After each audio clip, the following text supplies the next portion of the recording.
Talvez você não conheça nenhum versículo da Bíblia de cor. Esse você deveria sabê-lo. Alguns sabem de cor, Salmo 23. Senhor é meu pastor, nada me faltará. Você pode adicionar mais um na sua coleção, na sua cabeça. João 3,16. Porque esse versículo ele é muito importante.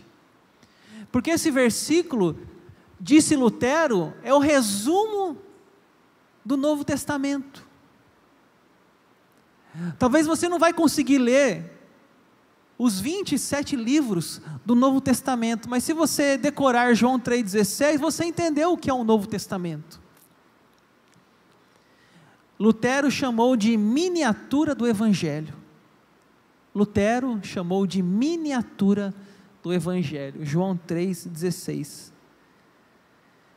E muitas pessoas têm experiências interessantes com esse versículo. Eu espero que você seja mais uma nessa noite. Espero que Deus fale ao seu coração de maneira tão impactante, tão profunda, porque pessoas tiveram experiências com esse versículo. Uma delas diz que um dia um missionário estava distribuindo o Novo Testamento, aquele Novo Testamento que ele tem só Novo Testamento, mas Salmos e Provérbios, é um livro menor, uma Bíblia menor. E ele estava distribuindo essa Bíblia, e uma pessoa de maneira hostil, maneira agressiva, passou zombando: se você me der uma Bíblia dessa, eu vou fumar essa Bíblia. O evangelista falou: tudo bem, você pode fumar, desde que você leia cada página antes. E deu para ele um Novo Testamento. Essa história é verdadeira, aconteceu na África. A pessoa tirava uma página, fazia o seu cigarro lá, o seu fumo, misturava com fumo, fumava, tirava outra página, fumava, até que ele chegou em João 3,16, e antes dele fumar a página de João 3,16, ele leu assim: porque Deus amou o mundo de tal maneira, que deu o seu Filho unigênito, para que todo aquele que nele crê, não pereça, mas tenha vida eterna. Aquela pessoa teve um impacto, teve uma experiência, teve um contato divino. Ali ele começou a chorar, e entendeu que ele precisava se render à palavra de Deus, ao Senhor Jesus Cristo. Muitas pessoas já tiveram experiência com esse versículo, e é sobre esse versículo que nós vamos falar aqui hoje. E eu quero mastigar esse versículo com vocês, parte por parte. A pregação hoje vai ser só um versículo, e eu espero que mais uma vez esse versículo encontre corações dispostos a receber a pura, a santa, majestosa palavra de Deus. Eu começo dizendo: grande procedência. Qual é a procedência? Deus amou. A primeira pessoa que encontramos na Bíblia é Deus. Gênesis 1:1, no princípio Deus criou o céu e a terra. Deus é o princípio de tudo, e Deus então gestou um plano, gestou um sonho, partiu de Deus uma ideia de dar o seu próprio filho. Grande procedência. Grande amplitude. Amou o mundo. Ele não amou só você, Ele amou a mim também. Mas não só você e a mim, a pessoa que está do seu lado. Mas não só você, amou todos os rondonopolitanos, mas não só nós, os brasileiros, mas não só os brasileiros, todos da América Latina, inclusive os argentinos, e parabéns para os argentinos, merecidamente ganharam a Copa do Mundo. Que jogo, hein, irmãos? Rapaz, quem assistiu, hein? Até parece que a gente estava torcendo, era o Brasil que estava jogando. Como diz o Galvão, haja coração. Ele amou a todos, amou a França, amou a Argentina, amou os judeus, amou todos os povos, amou até aqueles que a gente não ama, amou até aquele que você odeia, ele amou também, ele amou o mundo, ele amou a todos, até o ateu, aquele que fala Deus não existe, esse também ele amou o mundo, grande intensidade, de tal maneira, em uma expressão superlativa, de tal maneira, a nova tradução da linguagem de hoje, talvez alguém aqui tenha essa tradução, Deus amou o mundo tanto, diz a nova tradução da linguagem de hoje, Deus amou o mundo tanto, de tal maneira, tanto amor. Uma vez eu vi uma frase que mexeu muito comigo, o amor não deveria ter o formato de um coração, mas o formato de uma cruz. Lá no Instagram, ou lá no WhatsApp, ou no Facebook, qualquer rede, quando você quer mandar um coração para alguém, é uma curtida, você manda um coração. Tem até no WhatsApp coração roxo, coração vermelho, parece que o vermelho é a ideia de um amor romântico, outras cores para outros fins, mas às vezes alguém manda também um coração vermelho, não significa nada demais, então olha, curti sua mensagem, obrigado pela mensagem, não tem maldade, mas essa frase que eu li dizia, o amor não deveria ter o formato de um coração, deveria ter o formato de uma cruz. Achei bonita a frase, porque a cruz é o amor de Deus, aquela cruz, grande preço, que deu o seu Filho unigênito. Você sabe a diferença entre unigênito e primogênito? Primogênito é quando você tem mais irmãos e você é mais velho. Por exemplo, na minha casa nós somos em 3 irmãos, eu sou o mais velho, tem mais 2 mulheres, 2 meninas, somos em 3 pessoas, 3 irmãos, eu sou o primogênito, sou o mais velho. Unigênito é único, Deus deu o seu Filho único, unigênito. Tem um vídeo no YouTube, se você não assistiu, eu recomendo você assistir, chama A Ponte. Esse vídeo eu acho que é o melhor resumo do João 3,16, em vídeo.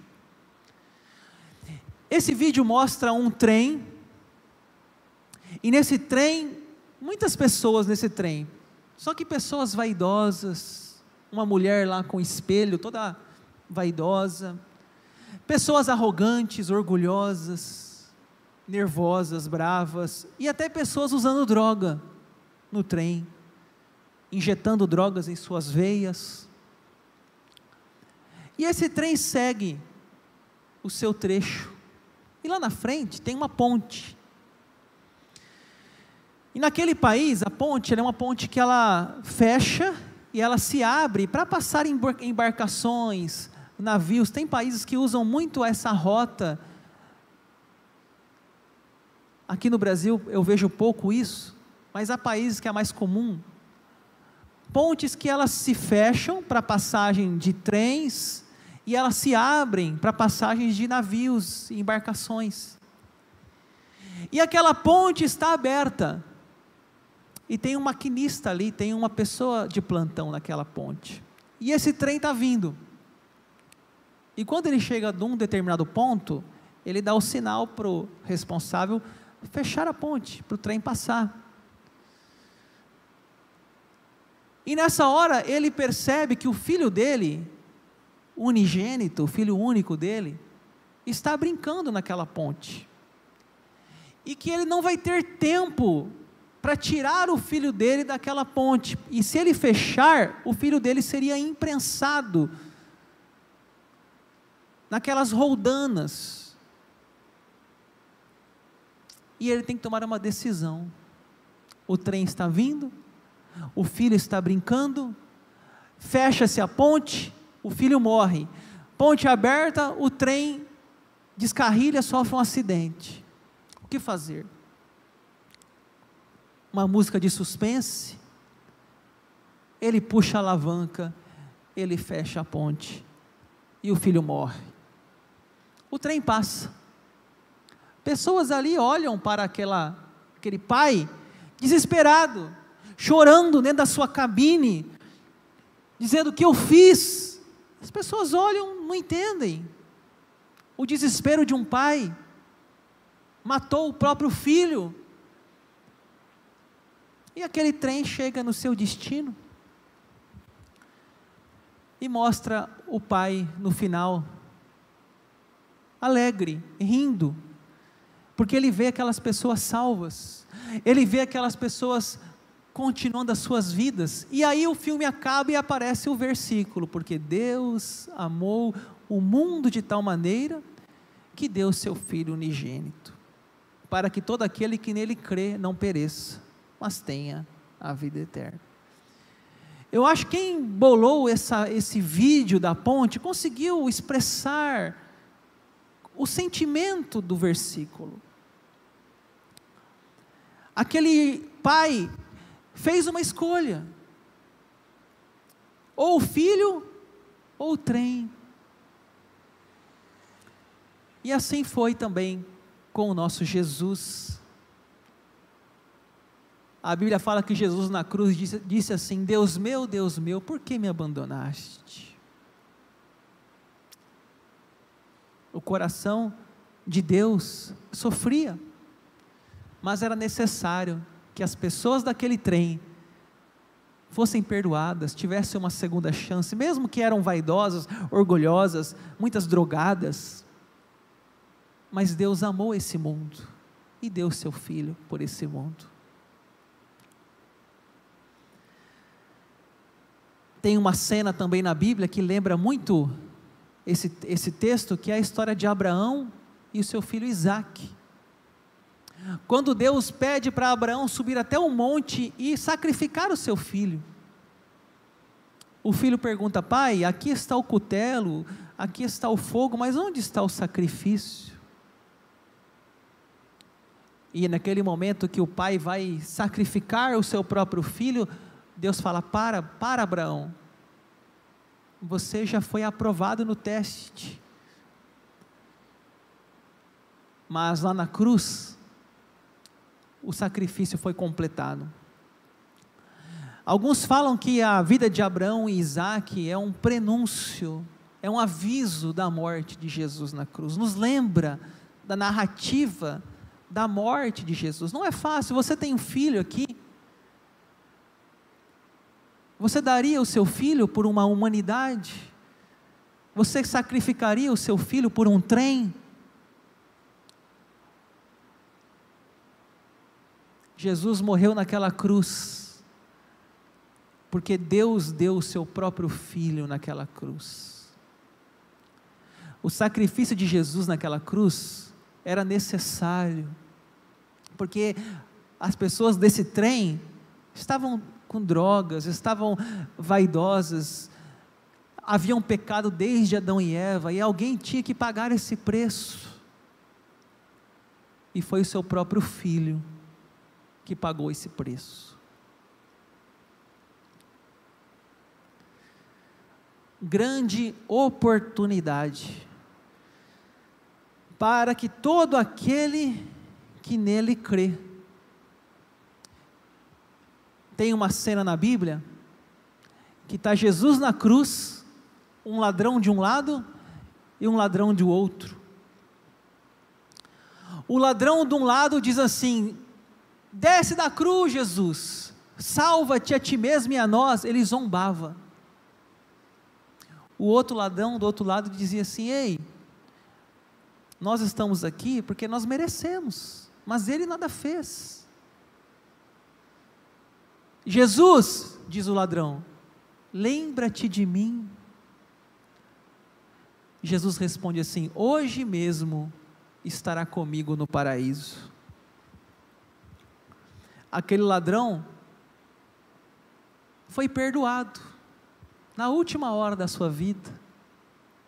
Aquele ladrão não foi batizado numa igreja evangélica. Aquele ladrão não tomou a ceia do Senhor. Aquele ladrão não teve tempo para fazer nada na sua vida, mas ele, no último instante, ele aproveitou uma grande oportunidade. Ele reconheceu Jesus Cristo na sua vida, e Jesus falou assim para ele: hoje mesmo estará comigo no paraíso. O outro zombava, o outro pereceu. Assim é a vida, uns aceitam, outros não. Uns reconhecem, outros não. 50-50. É assim. Nem todos vão reconhecer o sacrifício de Jesus, mas um deles reconheceu e foi salvo por Jesus. Grande oportunidade, grande livramento. Não pereça. Já estou indo para o final.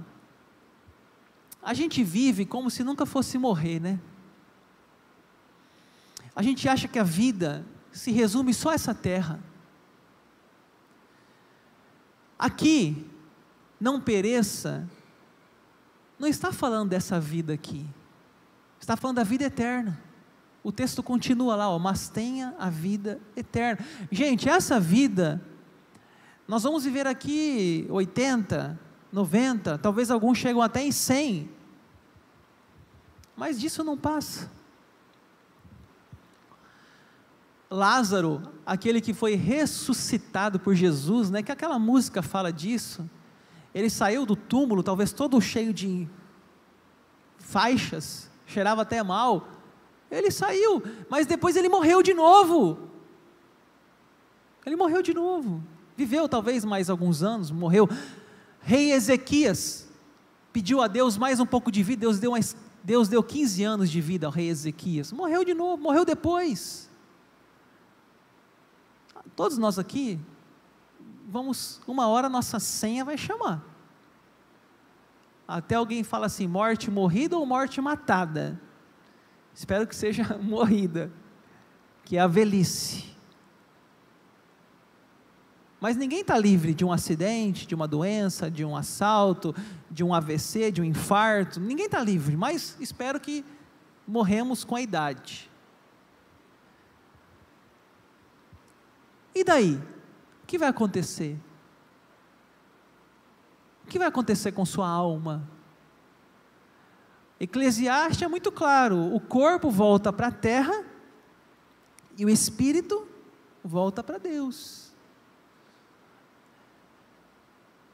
Então, Jesus, ele oferece para nós um livramento. Aquele ladrão, o que ele ouviu de Jesus? Hoje mesmo estará comigo no paraíso.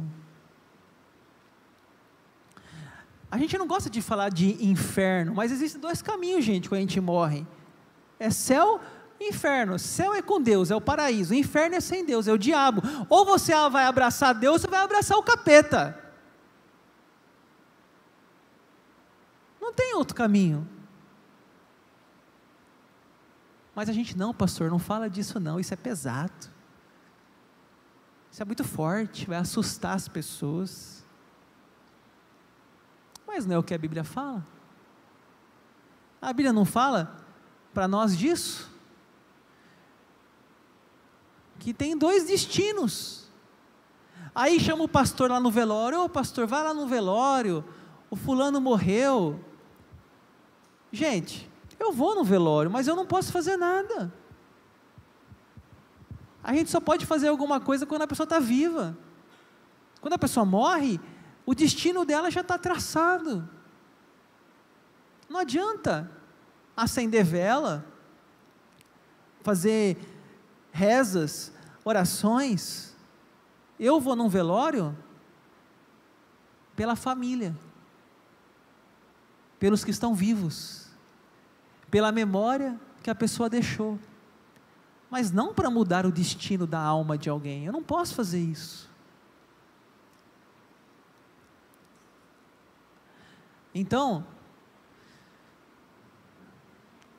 uma vez eu vi uma definição de inferno, achei bem legal, vou contar aqui. Um político estava andando na rua, foi atropelado e morreu. A alma dele chegou no paraíso, no céu, e lá apareceu um anjo.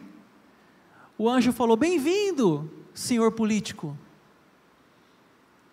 Agora você tem que escolher entre o céu e o inferno. Aonde você vai querer ficar? Gente, isso aí não está na Bíblia não, tá? Isso é uma história, calma. O anjo falou assim: você vai passar um dia no céu e vai passar um dia no inferno.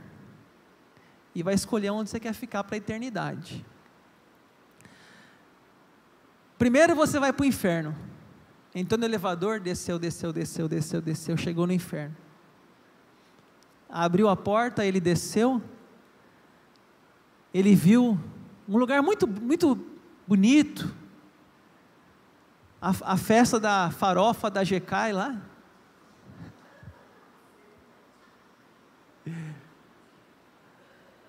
tinha música, DJ, tinha tudo, a festa da farofa da GK, banheira de sabonete, tinha tudo lá.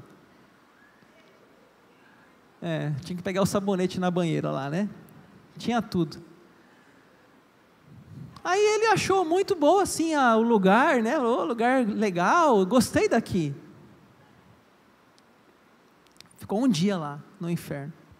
Até o diabo abraçou ele e falou: ô meu amigo, aqui é bom demais, fica aqui que você vai ficar bem, bem acolhido aqui. Passou um dia, o anjo falou: e aí, vamos lá para o céu passar um dia? Vamos. Então o elevador subiu, entrou no céu. Ele achou assim meio parado, meio desanimado o povo, assim, ele achou meio calmo demais.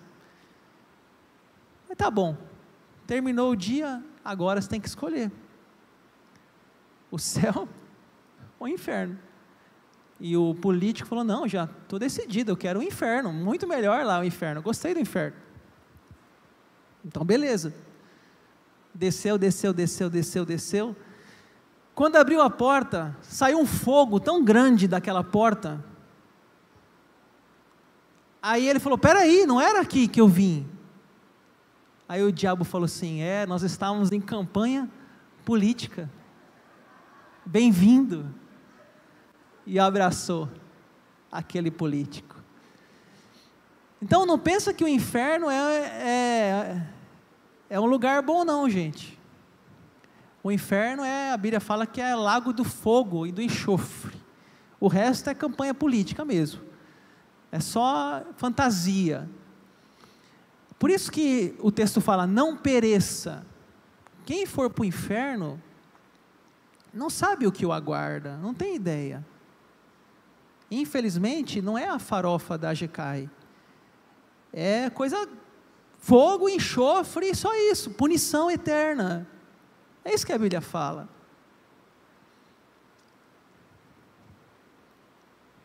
E eu encerro